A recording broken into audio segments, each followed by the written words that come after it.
So, Ruach HaKodesh. So the logical question that should follow is what? What is that? No? Okay, I have something even better. How are you going to be aware when the Ruach HaKodesh hits you? How do you know which one it is? What? I know, that's why I said it in Hebrew. I'm not as dumb as I look. Don't answer that. No, Rabbi, never mind. I'm smarter than I look, right? I'm not. Good. Somebody said, no, Rabbi, you are, really. You're smarter than you. Never mind. So he says that some ways we can get through Haskalah Tiv'it, and some things we only get through Haskalah that is not Tiv'i. Okay? And he says the key, that when this happens to a person, he knows it for sure. We're not in Nevuah yet. We're growing up. We're moving up in the ladder of till Nevuah. So basic is natural intellection, right? What is usually we use to learn about the world. The next level up is Ruach HaKodesh. Ruach HaKodesh is like awareness of God. No, Ruach HaKodesh is like he said, that you have knowledge that is coming to you from God through intermediaries that God has established to teach you something that clearly, without a doubt, without any mistake, and you would know it completely, all its causes, all its implications, and every level of its existence. Whereas Nevuah is more like We didn't talk about Nevuah yet. Don't get to Nevuah yet. Let's do one cow at a time. everyone in the Mount Sinai got Ruach HaKodesh, but they didn't. I don't know. That's what you want to say. We're not there If they all yet. had Hashem speak, then they did. No, they had Nevuah, higher than this. Oh, Nevuah was prophecy. What? Prophecy, like seeing the future. Nevuah, no. Remember, we talked about this already. That my definition of Nevuah, of prophecy at this stage of the game, is that it is a piece of information that we receive from God. It could refer about the future, could refer about the past, could refer about the present. In the definition, it says that you have to know all of its implications, right? That's what it says. So literally, until time. You're thinking in time. I think of its sort of existence. For example, knowing the true nature of Pluto. Is it a planet? Or is it so you would actually know. You would actually know exactly. No, it is a planet because it fits in this category, and it has this much mass, this much this, it takes this, all the details and all the implications. If in this situation it would live, in this situation it would crash into Jupiter, whatever it is. Okay? That's the idea. Not that you would know everything that would happen to it if.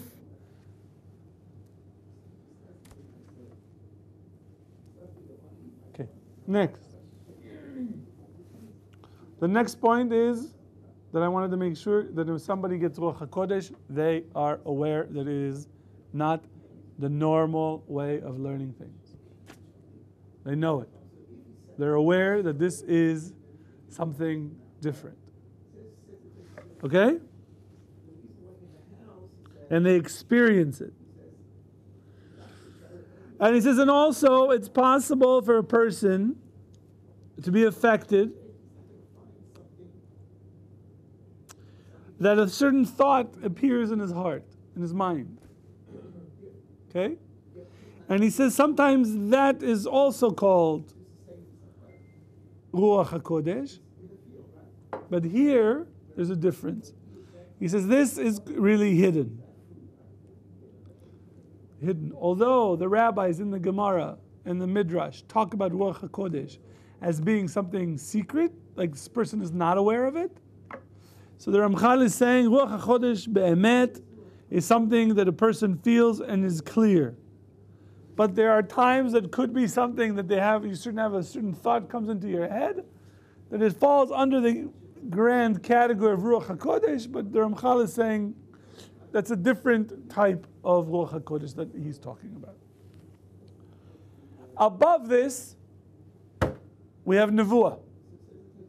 So everybody pay attention to what Nevuah is.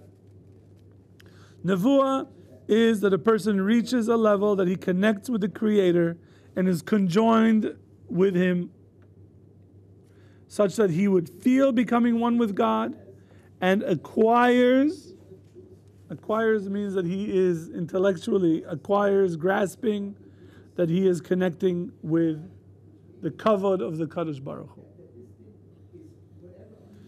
Okay? That is Nevuah. Ruach HaKodesh and Nevuah are two different things. They're not the same. What is Nevuah in your words? After I gave you the definition that the Ramchal gives. Because now we changed the definition. It's mutual as opposed to... It is an experience of a person that is connecting to God such that he is experiencing the connection and is aware of the connection. Is sleeping type of a nevuah? What? Yeah. Yes? No, not for us. But the word Is it nevuah? No. Why? Because we're not aware of it. You're not aware of it. Not aware of it. Do you have to know that it's the Creator when you're doing this? That's what he says. Yeah. Does Nevuah Nevuah is have, clear. does it have to be true, or can God give you a fake message? Does it say anything about a message? Does it say anything about a message? It's just a clear connection without any... Correct. We're not talking about anything of what we would call in Gemara learning the nafkamina, things that are derived from that. He's simply saying Nevuah is the connection between the person and God. There is a connection that the person is aware that he is connected to Hashem. Okay, so when like the necromancers of Paro think that they're connecting to their gods, and they get legitimate Nevuah, They don't get it. That's the Kochot HaTuma. No, they say that Moshe's downfall will be through water, and they're correct in it. His downfall is through Where did water. they get that from? That's yesterday's shir. That's how they got it. They took that shortcut. That doesn't mean it doesn't work. He talked about it. He says it does work. But it works only if there aren't any other factors. For example, so the Ramchal says, if we do what we're supposed to do, and we're doing what, like Moshe Rabbeinu did what he was supposed to do, he was protected. And od milevado, there is nothing but God. So it's up to God's will. Okay. So the ikar of the nevuah is the main part of prophecy is this connection while being alive. That is, a person is alive and is connected to God. And he says, and this is a great perfection of himself. The shezeh shlemut gadol vaday. Now comes Josh's question. Okay, fine, so there's conjoined. So what now what?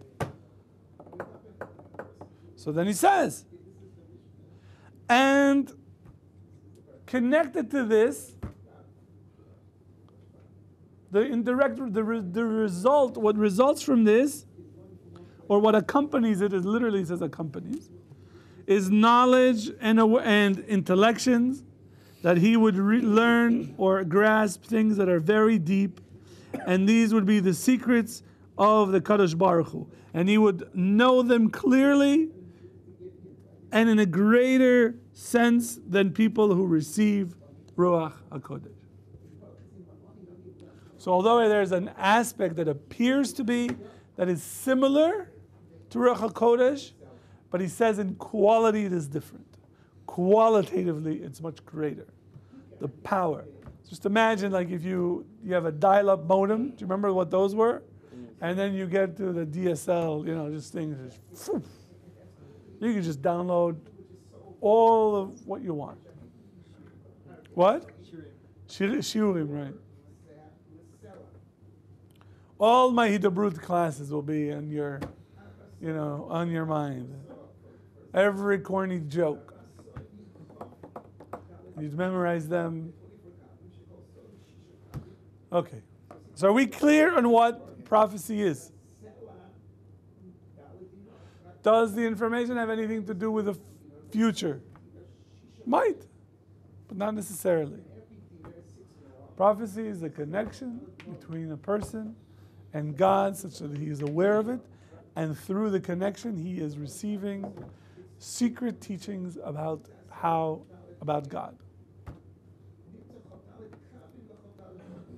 What would you say if a Christian came to you and said, I have Ruach HaKodesh, I have Holy Spirit?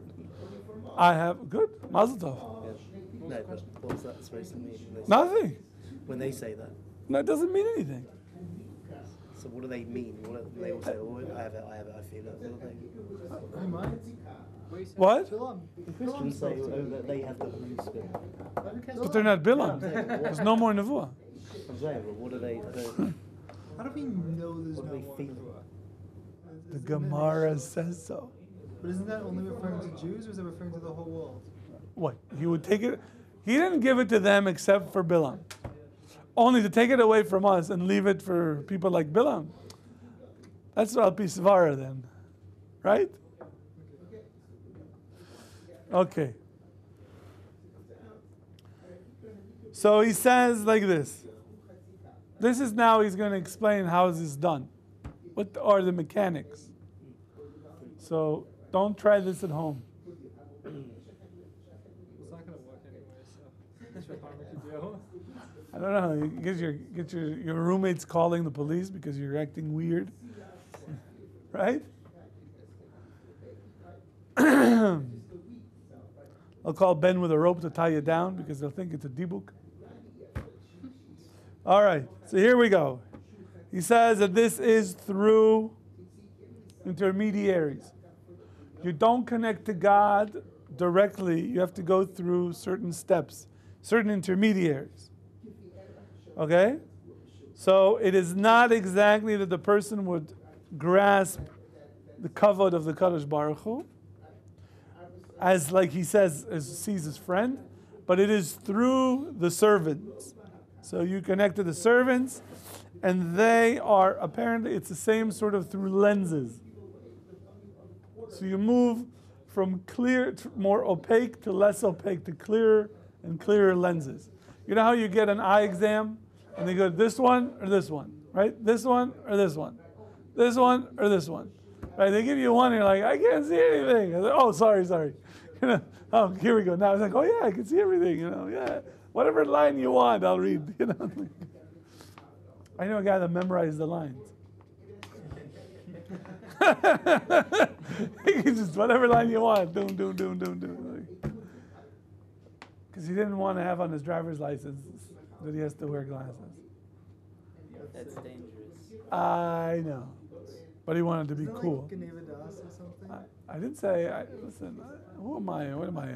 Posting? You run around saying, "Hey, excuse me, that is a violation of the 314th rule." Look at the Mishnah. I need another couple more years before I can do that. So you have like these lenses, and the higher you get, the clearer the lenses that you see. Okay, such to a point that you get closer and closer, and the lenses that you're looking through are clearer and clearer and clearer. That's what he's explaining, to go through the intermediaries. And he says, when God appears, reveals himself to a person, and there's an overflow on the prophet, it knocks them out. The prophet is like, I didn't say spasm, but whatever, the guy is like this.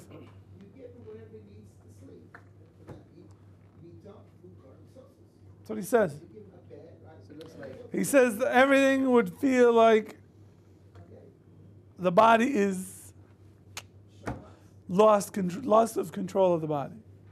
And he says that matter cannot deal with extra amount of spirituality. During the during. When it happens, it's like, and everything was, Right, it's as if it's like his life is out of his body now. yeah. He's dead. So that's prophecy. And he says what happens is that his feelings are all won't work. None of his faculties would work. Right? Everything was dependent upon God and for the overflow that is coming.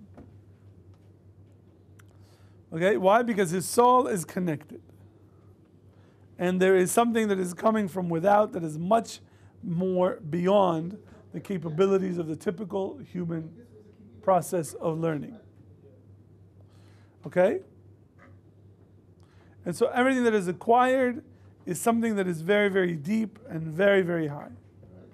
And he says now this revelation that God is revealing himself is going to affect the Navi, the prophet, and that it's going to affect his imagination. So it goes to the intellect, right? The neshama is connected to the intellect, and then from the intellect it's going to go into the imagination, and he is going to see a vision in his imagination. And he's going to say things that are very, very clear, that are supposed to symbolize the ideas that he received in his intellect, in his intellect. And he knows what they mean. He might say, I see a chicken with 2 ears. And you're like, what? There's no chickens with ears. And you say, no, means like this. Okay? So his imagination gets these images that are reflecting the message that God wants him to. So a prophet never needs to go to somebody else to interpret his vision? No. With Ruach HaKodesh, can you need to go to somebody else to interpret your vision? In Ruach HaKodesh, you don't get a vision, remember? You get information, and you know it very clearly. That's what he's saying. Yes? Why does it have to be a complicated vision that he understands through his new intellect? Why can't he gain this intellect and then just have a clear vision? Why does it have to be like a puzzle? It's not a puzzle. Well, for him it's not, but for us it would be, right? No, it wouldn't. For you don't even know what happened. Why would it be a puzzle for you? You're not aware that he is He a... described it. So he comes to you... I saw a chicken with whatever, one eye. with one pulki. With one pulki. So why couldn't he just see whatever the actual message was? So I would say, that's good, we're going to talk about this, but just outside, just the idea, if you look at the books of the prophets, the way that they would get people's attention was that they would do something that was very odd, or very strange. And people would stop and look like, what's going on? Like, why are you doing this? And he would say, since you ask, and they would say, God's spoken to me and told me to do, and they would go through that. So maybe that is the reason for the vision. But I just gave you, it's possible that they just see normal things. I'm just giving you an example of odd that wouldn't make any sense to us, but to the Navi it makes perfect sense. Okay. So once he returns from the state of prophecy to reality, he retains all of the information. Nothing is lost. Nothing is lost. Forever? Yes. I don't know forever, but stays with him. So if you think of Moshe Rabbeinu or the prophet, it's not like they had this experience and then they forget. So you ask them do you remember you told me you had this prophecy 40 years ago that God came to you and told you? What did he say? I don't remember. I remember he came, but what did he want? I don't know. I wrote it down though. What does it mean? I don't know what it means, but he told me to write this. It doesn't work that way. Doesn't sound reliable, right, Bernie? If you came to a prophet, so what did he tell you? I don't know, man. It's pretty cool, though. Really? He talked to you? Yeah. What did he say? I don't know. He was speaking this foreign language, like Hebrew. I don't speak Hebrew. I told him, I don't speak Hebrew. No, sprechen Sie Hebrew, man. Lamed the Beret to free. It's like the Mormons. Yeah. Found the Egyptian document Right. and lost it. Can prophecy come in dreams? Can prophecy come in dreams? That's a separate. That's all separate. We mentioned that when we covered dreams, that sometimes information that you need to go to the next level is sent to you while you're asleep, because when the neshama is connected to the supernal realms, it gets the information, so you get it. That seems like a lucid dream is just something that you don't forget. You wake up and you totally remember everything. So I don't want to say, I don't know. I don't want to say that a lucid dream is necessarily a form of prophecy and therefore you have to pay attention to it. Because you might have a lucid dream, but you don't know what it means. Yeah. So what does that have to do? You know, you see this cute puppy, right, running around with bunny ears, and you're like, wow, what? I wish those were my lucid dreams. I've never had one like that. It's pretty cute. I don't want to know what you're dreaming about, but, you know. Fine, that little puppy is eating, I don't know, human beings. Drink some apple juice before you go to bed. You get awesome vivid dreams that way. Did you hear that? Yeah. No, I'm probably happy. It's a chemical in the apple juice. It's weird. So he says, drink apple juice, and then you'll have really cool dreams. What do you put in the apple juice? You don't add anything. Okay. That's the secret ingredient. Okay. So, okay.